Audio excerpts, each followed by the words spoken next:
CIST un grand pas dans la carrière d'Ambre Chalumeau. Ce soir, la chroniqueuse culture de l'émission Quotidien sera aux commandes de son tout premier prime sur TMC.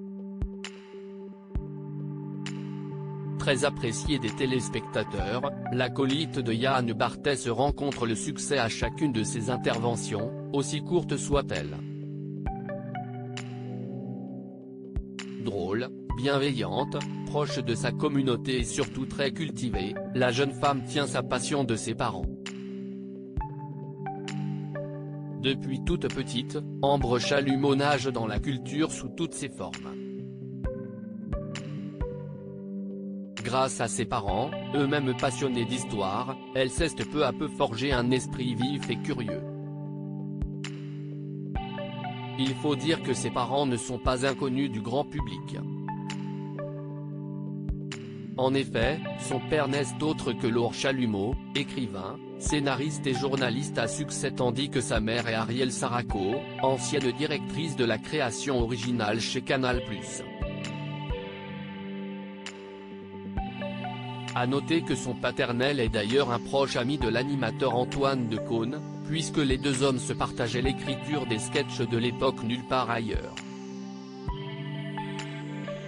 Il a aussi écrit plusieurs chansons pour de grands artistes tels que Michel Sardou, Julien Clerc ou Patrick Bruel. Une histoire de famille. Il n'est donc pas totalement étrange de voir cette jeune femme de 25 ans se frayer un chemin dans le monde de la télévision.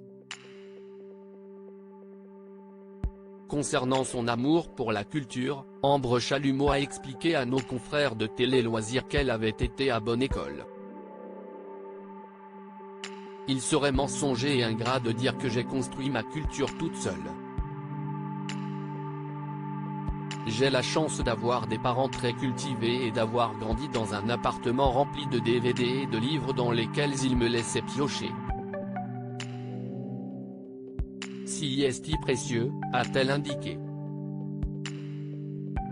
Mais attention, n'allez pas dire à la jolie brune qu'elle a décroché ce prestigieux poste grâce à l'influence de ses parents. Ambre Chalumeau assure s'être faite toute seule. Beaucoup de gens pensent que j'ai eu le job sur TMC grâce à mes parents. Mais pas du tout. Quand je leur ai dit que j'allais passer à l'antenne, leur première réaction a été l'inquiétude. Ils connaissent ce milieu et pensaient à ce qu'impliquait l'exposition publique.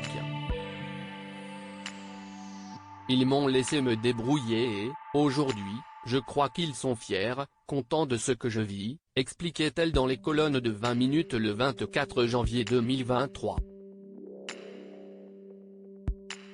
À bon entendeur.